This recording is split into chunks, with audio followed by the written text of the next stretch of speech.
Welcome, Larry Kayne.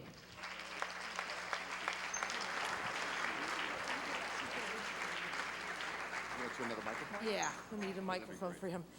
Yeah, and Larry's written some wonderful stuff about the Beatles because you've had so many great experiences with them, and you've got your book right there with you. Yeah, I usually, I usually don't talk about what I've got here just for sale, but I want to get that out of the way because there's some interesting stuff. We have the Lennon Reveal book in paperback and in hardback. Paperback's half the price, same deal. DVD comes with it. Then we have Ticket to Ride in paperback and hardback. And we also have something new here. There's only about 6 left. I have some exciting news. In about a month, I did an audio version of Ticket to Ride. And since I'm a broadcaster, a lot of people thought it would be a good thing to do. And great pipes, you know. Well, thank you. Not as smooth as you are, though, Terry. Oh, no, So that's going to be on what the new trend in books now, audiobooks, is downloading books from the web into your iPod or your computer and making, discs out of them. But I have about 6 of them left, and they're the hard copies. So if you're interested, come by the booth, and there's a few in the marketplace as well. And they're the actual discs, if you want to get them too. Cool. So I just want to get the commercial out of the way. It's great to be here. Great to be here. It's good to have you. Well, as I mentioned in your introduction, too, that you were there that night when the Beatles stopped into the Whiskey A Go-Go. And Bruce and I heard Johnny Rivers' version. We'd like to hear yours. Well, basically, Johnny Rivers, was on stage. So he could see only a little bit of it. There were several interesting things that happened that night. First of all, we all drove over in various vehicles, and we drove over from a house that used to be the home of a silent screen star, and was currently at that time the home of Burt Lancaster, the actor. And this was the home where all the crazy things happened in Hollywood in 1964. And it was a party, there was a party going on. And I stayed at a hotel called the Beverly Rodeo Hotel, and that's where the few reporters and camera people stayed. And we got a phone call. And it wasn't Neil Aspinall or Malcolm Evans, it was Paul McCartney. And he said, Larry, come on over. We need more men here at this get-together. And this wasn't a sexual or anything like that kind of thing. It was the fact that the Hollywood studios and Capitol Records had sent over all these starlets, young women, to say hello, and it was a really one-sided situation. There weren't a lot of men there. So when I arrived there, I want to give you the scene because it was pretty extraordinary. It was right out of The Great Gatsby. It was a large foyer and living room with a swimming pool outside, and McCartney was on the piano, and sitting with him was Peggy Lipton, who used to be in the Mod Squad, or a young actress, very affectionately. Remember, he's a single guy, and, it's a little bit of a date.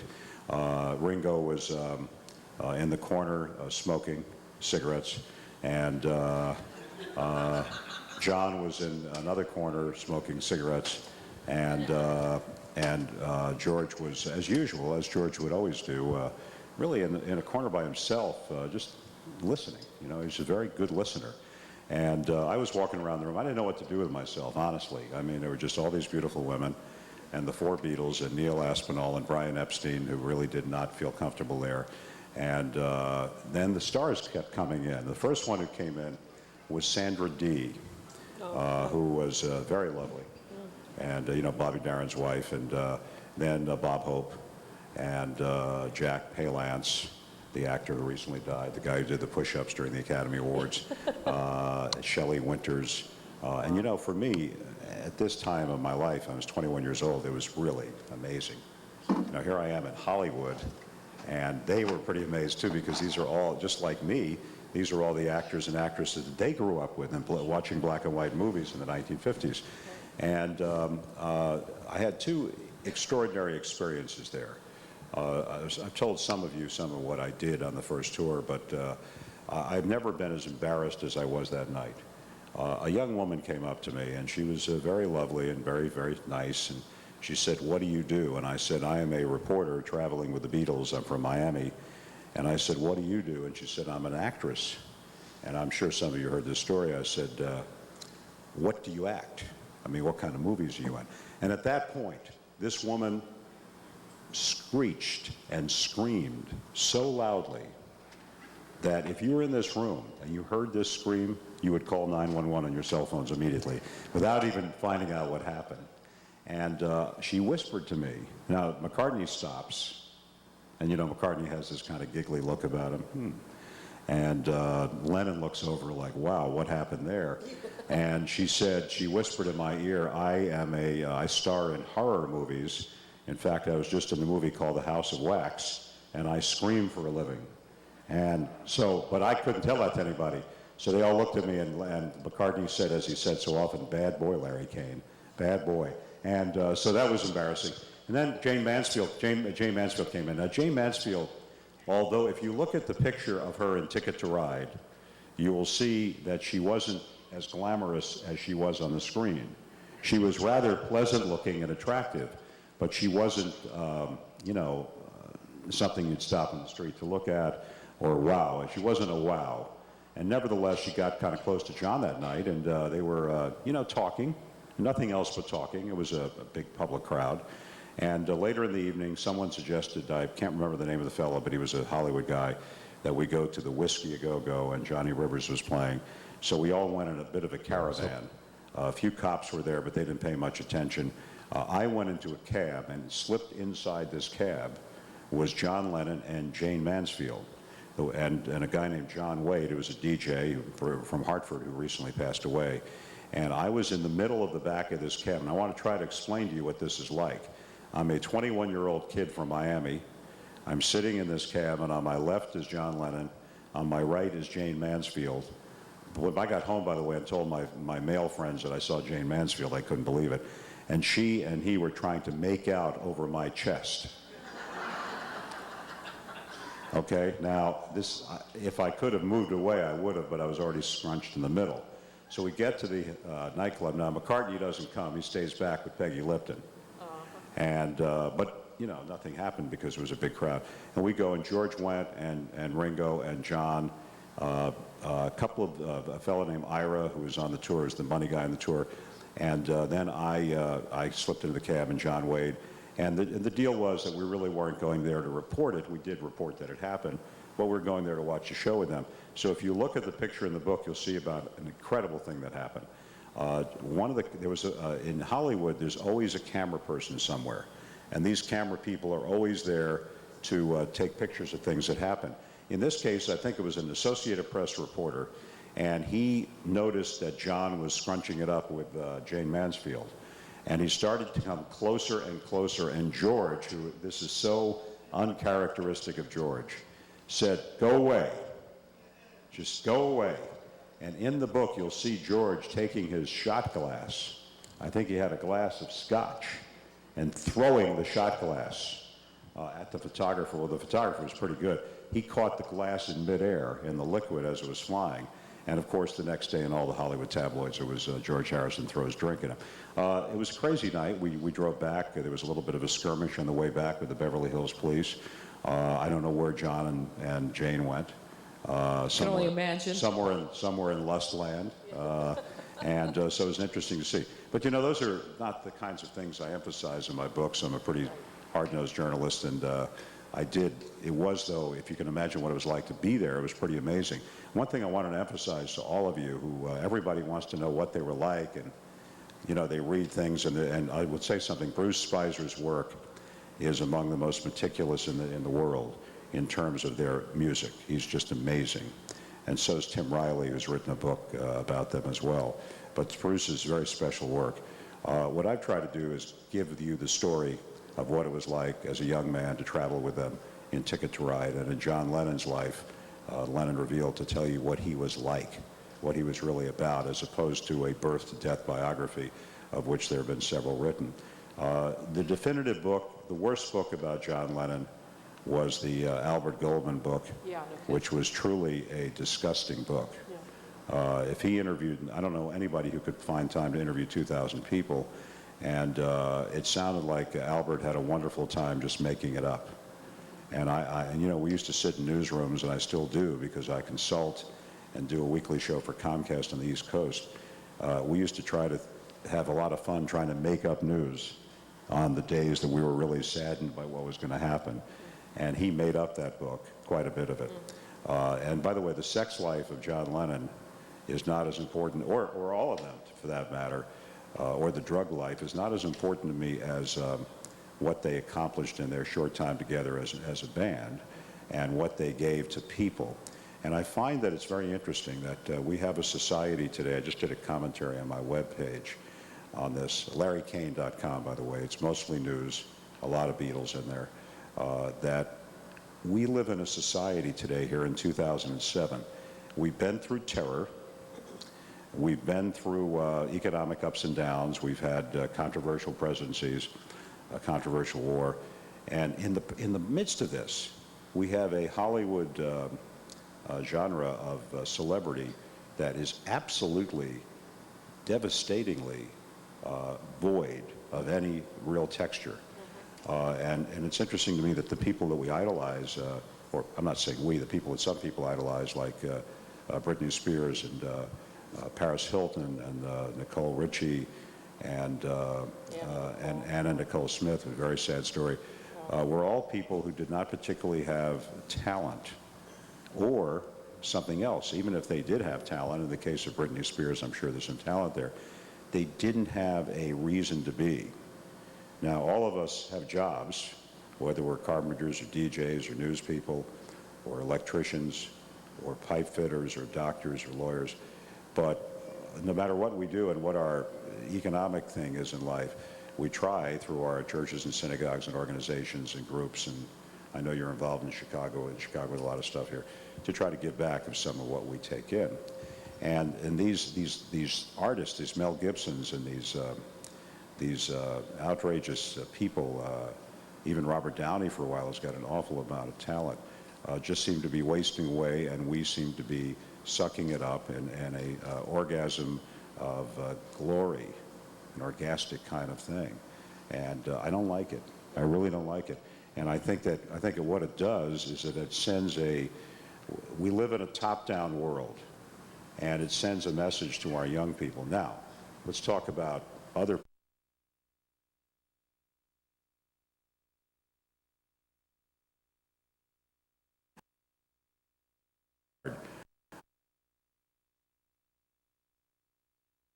that there's this music will ever, not just the culture and the fans and the fun and the fact that there are a lot of teenagers here this year and that the generations are following them, but the Beatles left us with a cause of the goodness, of caring, of love, and that's why Lennon especially was so different than all the other people of his generation in many ways. I have a videotape, and have any of you seen the videotape from my book? How many have you have not? Okay, I'll just show a small portion of the interview. Robert's going to roll it, and then I want to show you a small portion of an historic day in Philadelphia television history, or anybody's history. This is May 18th, I believe, 1968, at the St. Regis Hotel in New York. And we'll just see a few seconds of it. It was longer, and it was a fantastic time to catch up with them and chat about things that were happening in the world. And the interview was about 13 minutes long, and parts of it, by the way, have been used in the film Imagine, the documentary, and the Beatles anthology. But this is the first time anybody's going to see it in its entirety. So you want to take a look? Let's take a look. Here it is. Gentlemen, it's good to see you again. Nice to see you, Larry. Nice to see you, Larry. Lovely. What is Apple, John? It's a company we're setting up which involves records, films, electronics, which make records and films work, and what's it called, manufacturing?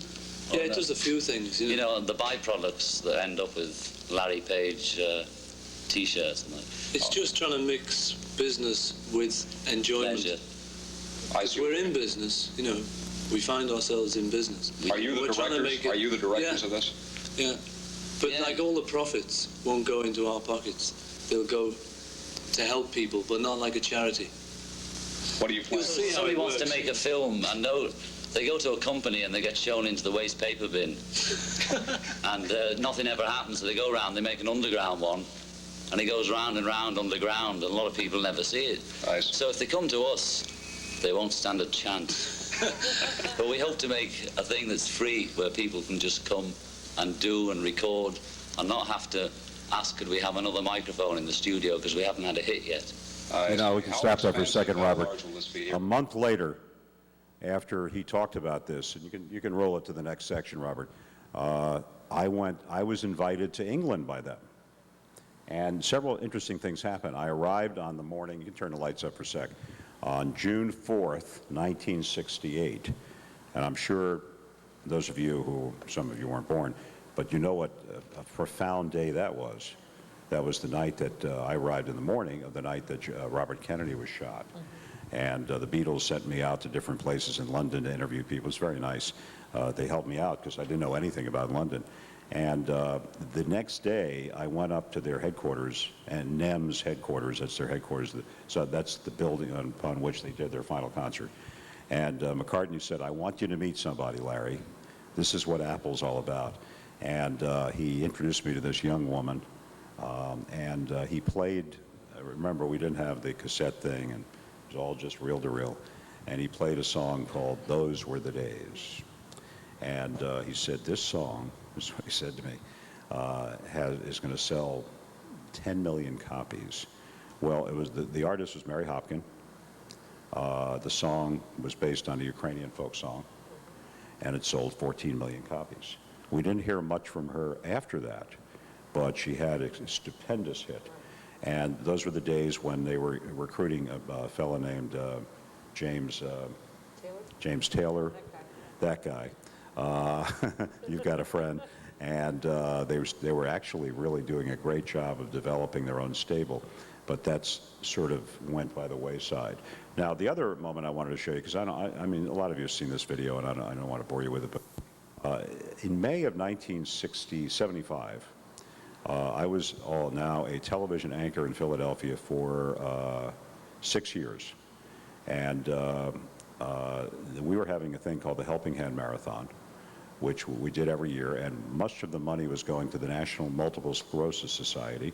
And those of you who know me from the Philadelphia area, you know that I'm the vice chair nationally of MS.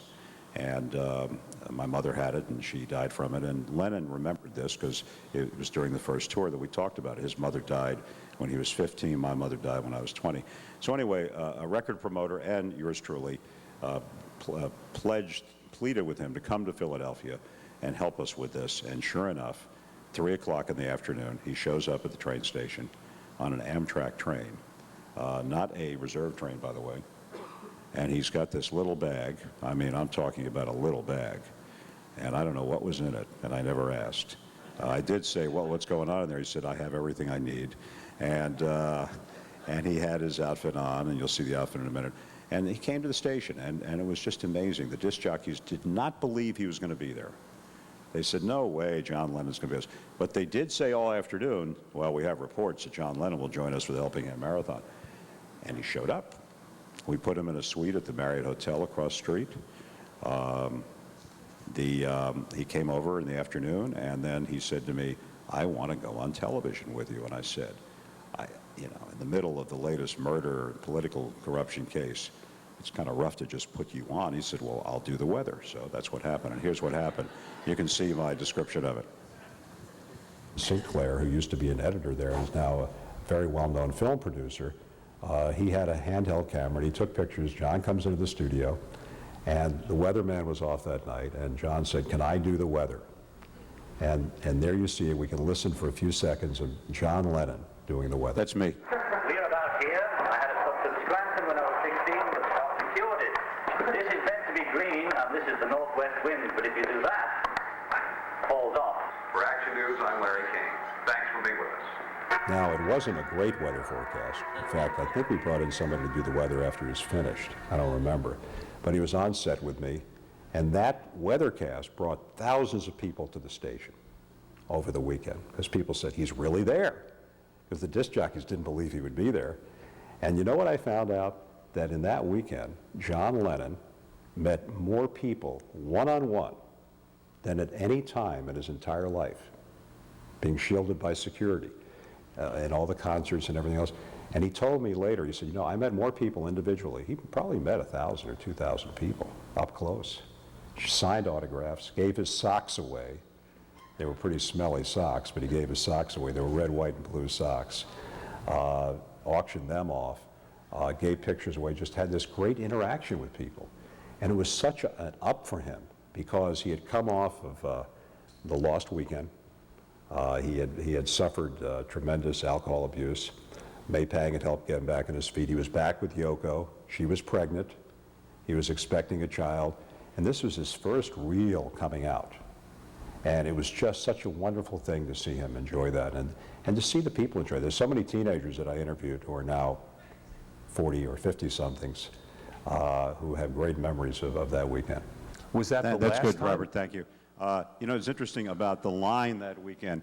He had this line, and the line was all these people wanted to meet him, and it was a very informal line. It was like you walked in the room here and you just go up and talk to him.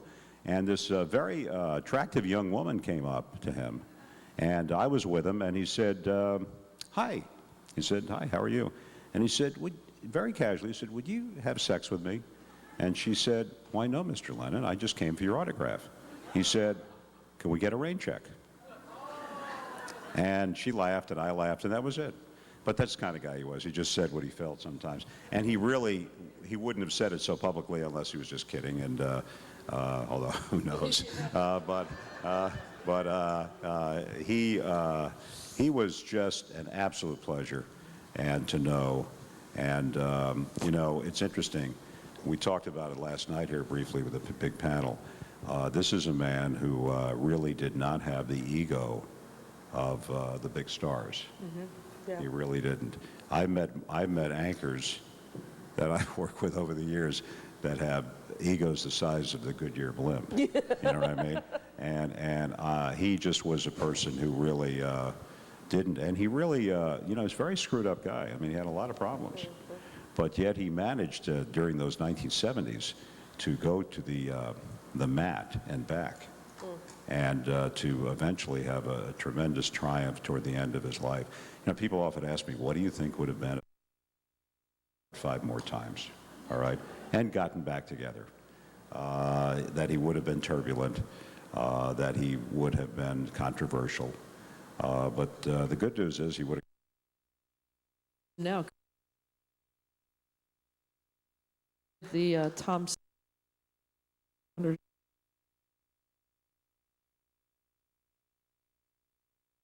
Listened a lot of time.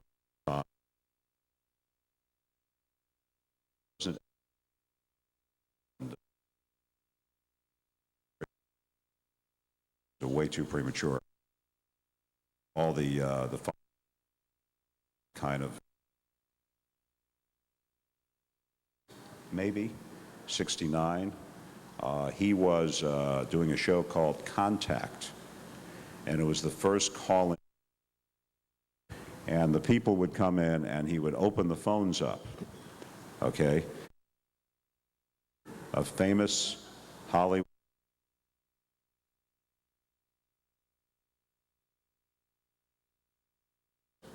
The bad word you never say on. They're filled about the movie, which he said, I can't remember.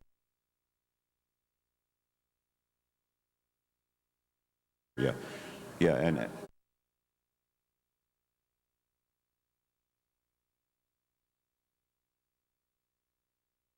he did this whole.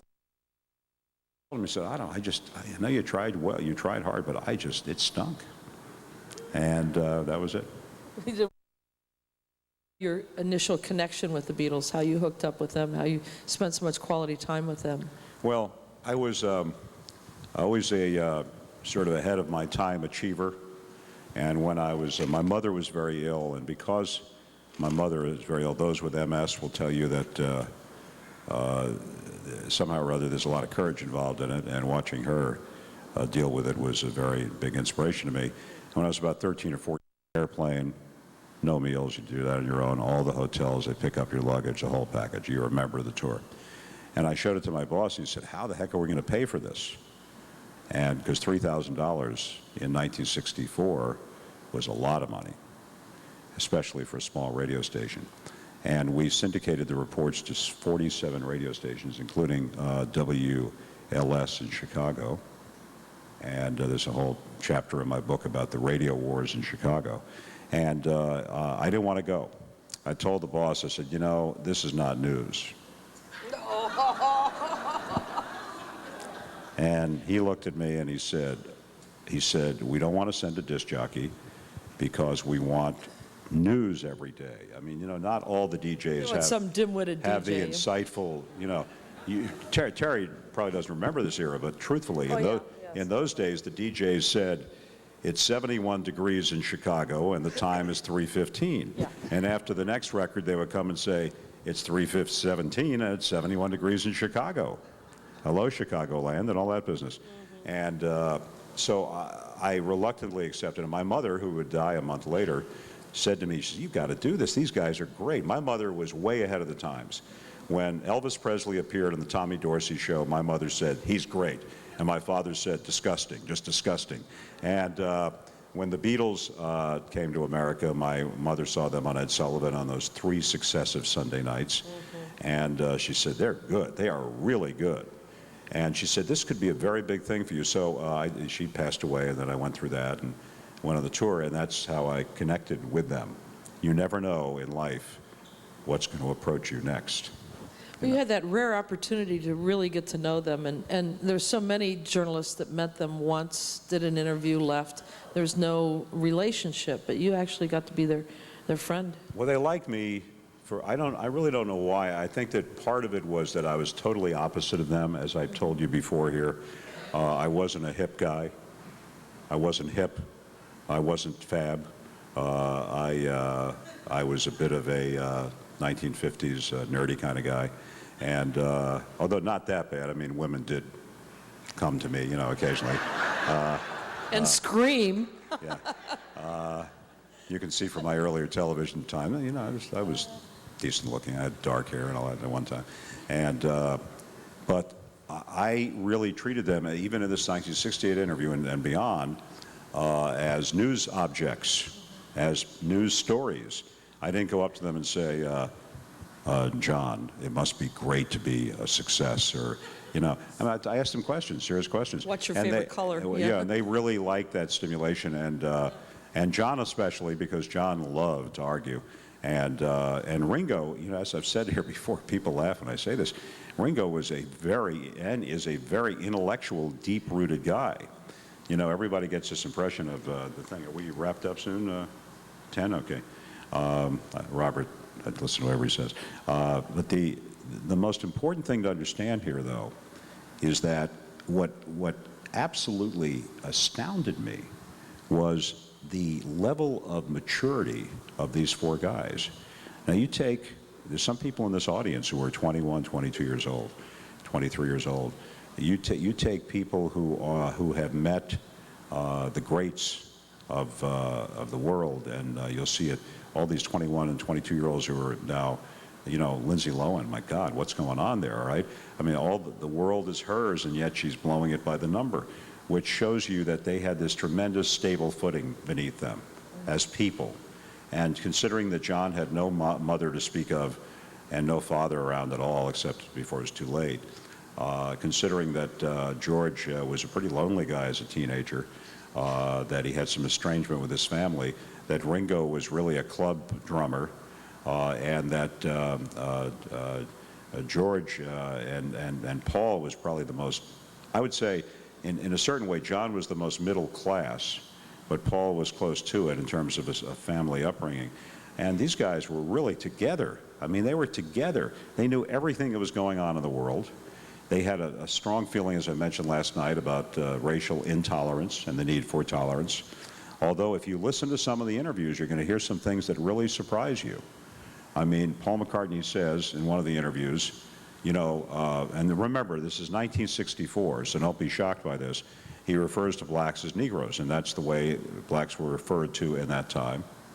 until things changed. And he also said, you know, they're just like us. And he didn't mean that in a patronizing way. He meant it in a real way. So the whole black-white issue, what was this movie this great movie, Hairspray, which is really a lot of fun. And they talk about Baltimore, and this rock show did not have, they call it Negro Day on the rock show. Well, it wasn't called that, it was called Spiritual Day. But it was true that this disc jockey in Baltimore actually changed everything by allowing, quote, blacks and whites to dance together. So, I mean, they were very into the issues of the world. They were very into the civil rights struggles that were emerging in the United States. They became real leaders in that way. And they were also very anti-queen, anti-royalty. And that sort of turned on a lot of Britons, because Britons will never, ever give up the royalty and the crown, but they love jabbing it. Yeah. And so when John eventually sent his medal back, which is something you just don't do. I mean, you get a medal from the Queen, and he wrote, "Dear Queen." He certainly caused a lot of controversy. But you know, it's something he would do. It's a guy who hated establishment. He hated the establishment. And he loved the idea of shoving it to people of authority who were not caring and sensitive about the people they were in authority over, if you know what I mean. They had a real depth of character that you don't often see now, or didn't see in 1964 in entertainers like that. I think the depth in character was shown in many ways. Number one, well, a lot of people don't realize this. Some of you may have been members, but did you know that the Beatles fan club was extraordinarily organized? And when you belonged to the Beatles fan club, it all came out of England. It was a real fan club where you sent in a small amount of dues and they sent you pictures and cards. I mean, it was a really strong, it was like almost a political campaign. So in every city, in every single city, here in Chicago, I was with them twice, and very briefly in the last time, but I was with them at the amphitheater by the Stockyards, by the Stockyard Inn. And in the amphitheater, despite all this, if any of you remember the Chicago amphitheater, it was a sweaty, really pretty horrible old place. And they managed to meet members of the fan club there, all right?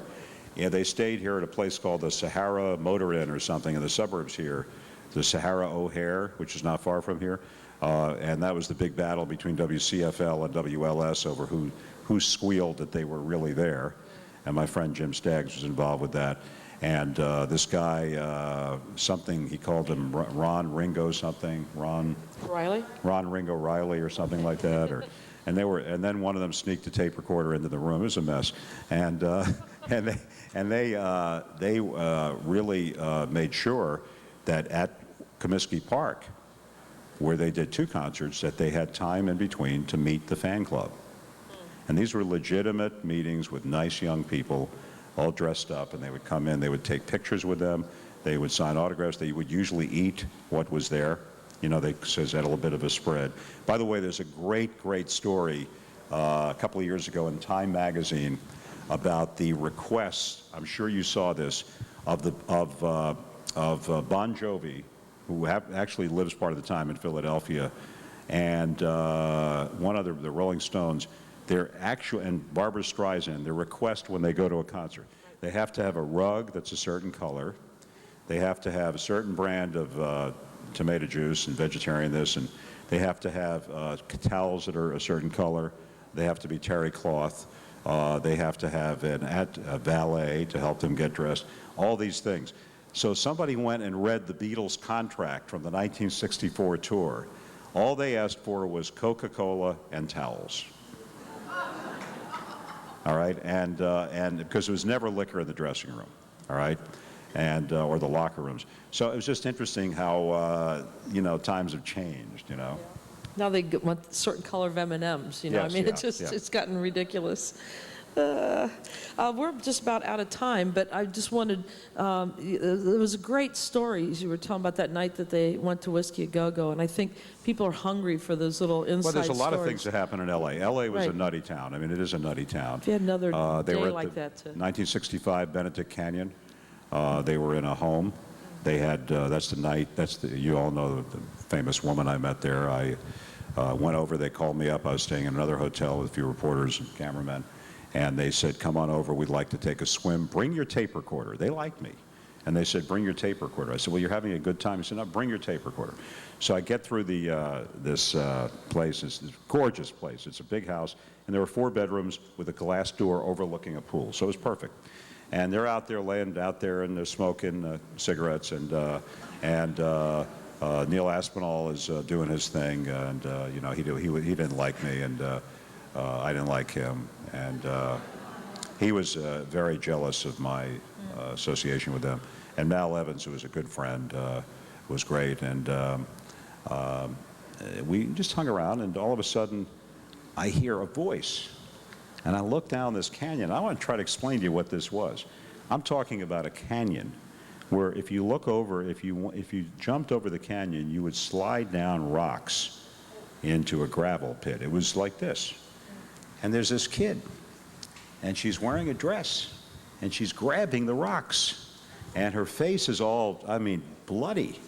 And she gets up to the top, and I pull her over the top with Neil, and she sees them. Well, the first thing she does is start crying, because she realized, whoa, did I mess myself up?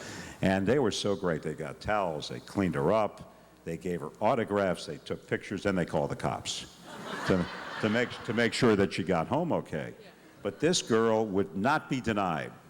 And that was also the afternoon that they asked me to bring a swimming trunks along, and I didn't have any. You know, you don't bring swimming trunks along on a Beatles tour. I mean, you know, you're gonna.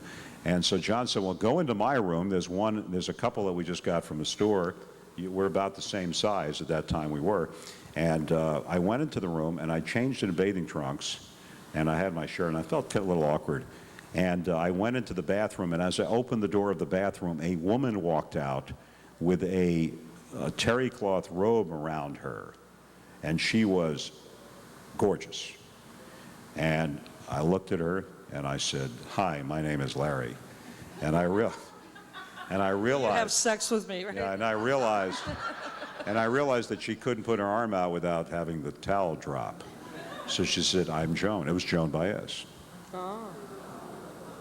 And that was the first time I met her. And she was very lovely. And the following 2 dates, San Diego and San Francisco, she came to the Beatles concerts. And we watched them in San Diego at Balboa Stadium. And she looked at me and she said, now, you know, it's Joan Baez at that time was becoming a big star. And she said to me, aren't they great?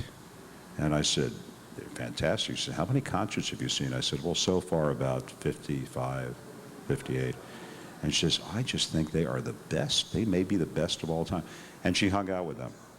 Now, I don't know that there was anything going on like the Jane Mansfield thing, but I mean, she definitely changed into a bathing suit.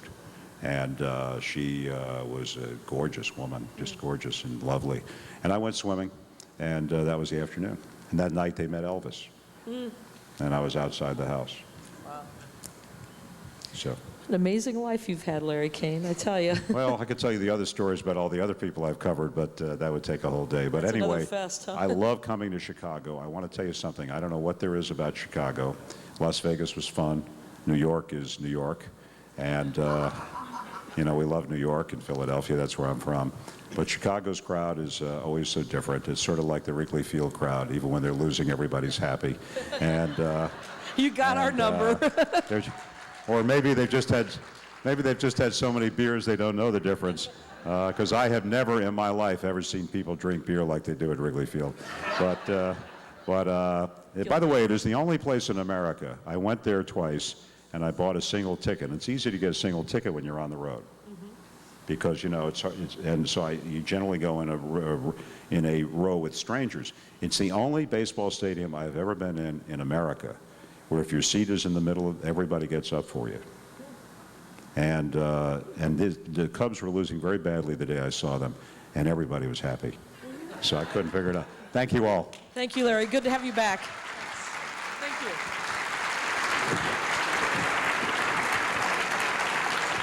you. Always a pleasure.